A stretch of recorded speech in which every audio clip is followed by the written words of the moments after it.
and welcome to Talent Hub TV episode 6. We're here with Heidi Mack today. Heidi's got a really interesting story coming from a Salesforce user background around 2 years ago into Salesforce administration, development, and now moving into the consulting space. So we're keen to hear more about that journey, how you've done it, and I guess things around the consulting space and what enticed you into that field. So could you tell us a little bit about your background and I guess what you did before Salesforce?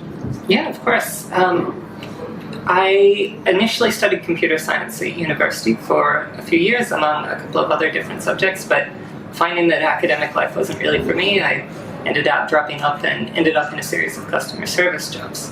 After a while, I was starting to get noticed as somebody who kind of thinks through problems in more of a depth and focuses on what the business needs, what the customer needs, rather than just what I need to do to get the problem done. Eventually that got me the notice of one of the members of the IT team who, on discovering that we had somebody with a computer science background essentially working in the call center, made a note of me for later. When an opening came up, she decided to bring me into the Salesforce team. Okay. Even though I had no knowledge of the platform, she thought it was worth the time to get me trained up and ready to go. Sure. So had you ever thought about a Salesforce career? Because you were a user, right? So you understood the platform from a user perspective. Had you thought about this might be a cool career and might be able to use my background? I hadn't ever really thought of Salesforce as distinct from like a larger IT role. I didn't have any kind of understanding of the ecosystem at that point. So the idea that there would be businesses around the country that would need people around the world, that would need people in specific roles and specific teams whose entire job would be Salesforce, sure, had never occurred to me before. I always assumed it would be you're a back-end developer or you're a front-end developer or something like that. Sure. Never that I could get a start in IT by doing something that was essentially just clicking around on a screen, no different than my customer service work. Yeah, sure. So were you at that point still wanting a career in tech, or was it just so happened that someone knew that you had some skills that were transferable and gave you the shot? I'd considered at several points whether it might be possible to make a jump to tech. I had a lot of loose plans about perhaps if I built up a portfolio showing that I was capable of the work, even if I didn't necessarily have an academic qualification. Sure. But it had never been anything concrete. It had always felt like something that was out of reach, particularly because, university dropout background doesn't really look good on a lot of CVs. So I was worried, really, that I would come to a tech environment and simply not be able to gain any traction because of my lack of experience and essentially lack of a qualification. Okay, so without that kind of someone coming to you and saying, we've got this opportunity, we think you could do it, you could still be working in that customer service function? I like to believe I wouldn't still be answering phones at this point, but without my then manager, Dorit Letterman, essentially offering me a hand up out of work that I was good at but underutilized into, sure, into something that I think really brings out the skills that I have to offer to both the business I was working for and now hopefully my client business as a consultant. For sure. Okay. So you went from being a user to now being an admin. How did you approach that? What was the way that you kind of best learned becoming an admin and getting amongst it? So initially when I started off with the Salesforce team, I was just doing the basic tasks while I learned the ropes, which was merging accounts and setting users up when they came into the system and deactivating them when they left. Sure. Which was, good basic work to kind of get a feel for these are the core concepts, but most of what I did to skill myself up was a combination of some Trailhead modules, but largely going to the sandboxes that we had and just goofing off with the customizations. Sure. Seeing what I could change about the system and how that made the system work differently. Okay. I think the first change of any significance that I actually deployed were some modifications I made to our internal ticketing system for the Salesforce, eating my own dog food as it was. Okay. I made some modifications to the way we were organizing our queue, the way we sort of thought of our cases coming in and our ETA, and I'd like to believe that they've made a pretty significant change to the way that team does business. I know that when we later went through and we really did a deep dive into how we could be helping internal stakeholders better, having that dating system and that way of thinking about when we needed to next help the help the end user was critical. Do you think your experience as an end user has benefited your career as an admin? Yeah, absolutely. I think because the pathway to a lot of IT jobs is coming straight out of university and straight into an IT position, it's very rare that people in IT will have an appreciation for, I guess, the volume people are dealing with in a system. So I hit a point in customer service where I was really nailing my KPIs, and my boss asked, what I needed to do even more than I was already doing. And I said at that point that the only thing that was holding me back was the load times between pages. And in IT, load times between pages are just a number. It's like, it takes 5 seconds. They'll wait. They enjoy not having to do it. But being a customer service user, I could tell you that just a delay of even a few seconds of a page loading, even 1 second in some situations between actioning something and having the screen respond to you, that is killer to your rhythm. And it not only detriments your KPIs and your team's KPIs and the business's bottom line, it just really ruins your day sometimes. Sure. And so coming from being just a high volume user to working in the IT team, I'd like to believe that I never really lost sight of there is a person at the end of everything I deploy. And there has to be a component of my work that is about that person, because I'm programming for people. I'm not programming for the computer. Sure. So you spent a while as an admin, designated admin. That was your focus, and then started to transition into a development role as well over time. What was the thinking behind that? Is development something you knew you wanted to do straight away, or? Well, I'd raised pretty early on that I did enjoy the more technical aspects of the work, and again, my boss Dorit was fantastic at sort of recognizing potential and ensuring that I had the resources to at least, and the time to experiment with something. Sure. But, it mostly came from the work I was doing hit a point where I couldn't do the thing that I wanted to, not because the interface was limited, but because I couldn't understand all aspects of the problem unless I understood the code as well. Sure. So I transitioned from kind of just having a copy of the code base on hand so that I could search through and look for some relevant information, to using that information to do some more advanced troubleshooting than I was just doing as an admin. And from there, once I thought I had a decent understanding of what was causing the problems, it wasn't long before I was just goofing off in sandboxes again, and tinkering around with the code and seeing what I could make, what I could change. So from your experience, and everyone's different obviously, but from your experience, getting into a sandbox and just playing around and seeing what you can solve or what you can come up with, has that been the best way for you to learn to develop? I think that,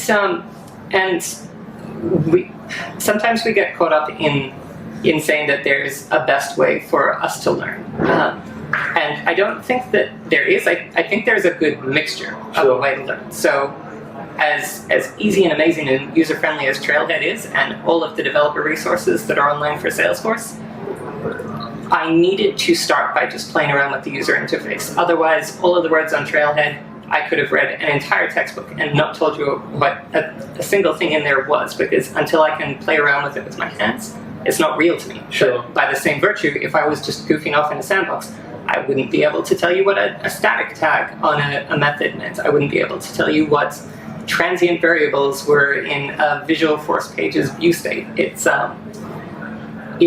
finding the proper balance for you. I think goofing off in a sandbox is the best thing a person can do to start in any Salesforce role, but absolutely relying on those Trailhead resources, your success community, your partner community, if you're lucky enough to have access to that. It's good to take advantage of all of the resources. Sure. So you studied IT and development, and at some point you'd done some development in the past. So then moving into a development role now, do you think that's feasible for people that haven't done that study or don't come from a development background at all? And can more admins become developers, in your opinion? I think more can. I think I definitely had a significant advantage, both in that I had some existing exposure to all of these ideas, but also that I had a lot of patience from my boss and a willingness to give me time to upskill myself, and even at one point paying for full-on developer training, which I think if you go through that week-long course that Salesforce offers and don't come out feeling confident with your code, then you probably weren't paying attention, because the teachers that they have and the material that they go through is absolutely fantastic at getting people skilled up. Okay.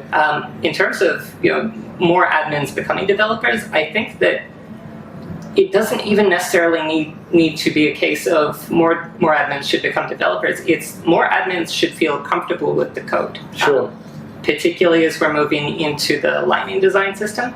More than ever, we are kind of blurring the line between what is a click and what is code. Yeah, for sure. You've got all of these Lightning components that are super easy to deploy, but they're also super easy to build. And I think if more admins at least learn to read the code that was involved in the components, they would probably feel quite confident in just putting together a couple themselves and seeing how they played.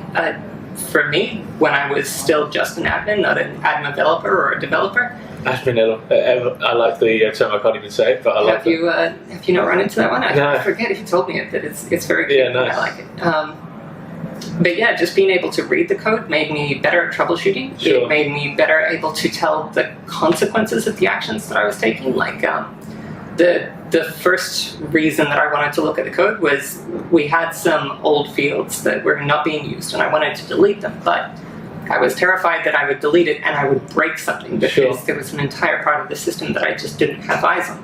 Having access to the entire code base, being able to basically just Control F API name and find out, yeah, here's exactly where the field's used. Here was, from just looking at the code, this is why this field existed. And now I could tell, here's what it was involved in, tell the business what the process was, and just ask permission. Can I get rid of this field? It will require these modifications. Okay. So Dorrit saw something in you and gave you the opportunity, and we're in an incredibly candidate short market. So I'm sure there's some more hidden gems like yourself that, given the opportunity, can flourish and go on this career path that you're now going on. So what do you feel, other than the IT background that you had, what do you feel people should look for in potential candidates, potential hires, aside from just Salesforce experience? I would say that your first resource should be the people that you already have in the building. Look to particularly your high volume teams. I wouldn't say that like every customer service user is going to make a great Salesforce admin right out of the gate, but I would be willing to bet that there is somebody in that team that has a phenomenal potential that they are simply either not able to apply to their current job, or that the business has basically told them is not relevant to the work that they're doing. Sure. In customer service, I've met some people who are quite comfortable with the role that they're in, and they're happy to be there forever. I've also met some people who were aerodynamics engineers who just couldn't find a job in this market. Yeah. So look to your internal teams in terms of like other skills that apply well to Salesforce work. I think anyone who studied philosophy in university is going to turn out to be super useful, because the underpinnings of how logic works and thinking about things in that way is going to be vital going forward. Sure. Graphic designers are going to be incredibly useful, and it's very easy to get them skilled up to a point at which they'll be very good at designing user interfaces and user experiences that are particularly good. In terms of just like hobbies, I would say look for video gamers, because there's a native understanding to what makes a good user interface there. Sure. And there's also just a willingness to problem solve, and I think that's kind of a fantastic thing to come out of video game culture, is just a willingness to believe that every problem has a solution. Nobody would have given you a problem that couldn't be solved. So you just have to get creative. You just have to look at all of the tools that you have and figure out the right combination of putting the rubber chicken with the pulley together, and then it works. Sure. Okay. Yeah, for sure. So consulting now. Obviously, it's not been too long. You've been in consulting for a couple of months. What was it that interested you about consulting, and how are you feeling about it? Good so far, because it's really engaging to be part of a team that's super driven about what it's doing. But the lead reason for moving across was mostly because I started to feel like I was pushing up against a point at which I knew I could grow faster if I was in an environment where I was dealing with lots of different problems of lots of different varieties, Sure. I absolutely could have continued to grow in the role that I was as a developer, because Salesforce is so big of a platform, and with any substantial implementation, you are going to have things to do for the rest of your life. But in order to, I guess, become the best Salesforce professional that I could, I needed to see how other implementations were put together. I needed to understand the full scope of the process, not just the BAU stuff.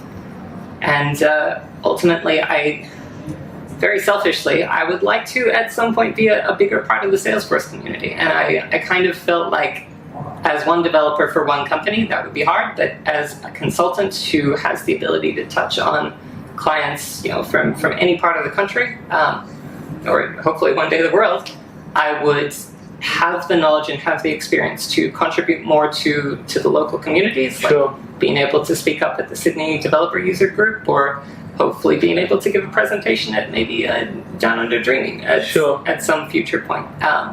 So yeah, consulting for me was mostly about becoming the kind of resource that people would want to listen to. For sure. Okay. And what do you most enjoy about the whole Salesforce ecosystem? Everything that happens in the space, and what you get out of it, I guess. It's mostly that there is nothing quite like the culture of sharing and the culture of bringing people into the fold and teaching them how to do this stuff. And I have never met a Salesforce professional who wasn't willing to just drop everything and show me the code base and show me exactly the cool thing that they're working on this week. Salesforce themselves as well is really pushing boundaries when it comes to things like equality in the workplace. Sure. I am just floored with their ability to walk the walk. Yeah. With, I think it was last year, the CEO, Mark Benioff, is basically picking a fight with the state of Indiana over homophobic laws. And as a queer woman in tech, to see a CEO of a major company so unafraid to challenge existing power structures in defense of people, of human beings, that makes me feel like I'm in the right place and makes me think I'm probably doing the right thing. Yeah, for sure. I don't think you could find a better CEO, right? That the causes and the way that he backs and believes in the right things, and is happy to push through with them and put his name behind things is great. Yeah, but to give a shout out to the company that I'm working for, our new CEO for Capgemini Australia, Olaf Pichner, he's actually put his hand up to be the executive sponsor for the internal LGBT support group. Okay. I'm impossibly psyched about that. Yeah, it's for super sure. great to see in a CEO, let alone any executive. Yeah, for sure. So what's next for you? Where's your career heading, and what's the end goal with the Salesforce space? I think for the moment, being a good developer is kind of top of my list. Moving forward, I'm starting to poke at the architecture path. I would like to be involved in more of the journey than just fixing individual pieces and building individual features. I would like to sort of consider the whole platform. Beyond even architecture, I would like to hopefully be involved in training. Okay. To be able to help out people like me who started with no knowledge of what Salesforce was at all and come to a point where they feel they can teach other people. Yeah, for sure. Well, it's exciting. I'm sure you're going to achieve everything you want to. You've achieved a lot in the 2 years you've been working in the space, and we're excited to see how things develop. So thank you very much for your time, and I'm sure our audience will find that really useful. No worries. Thank you for your question. Cheers.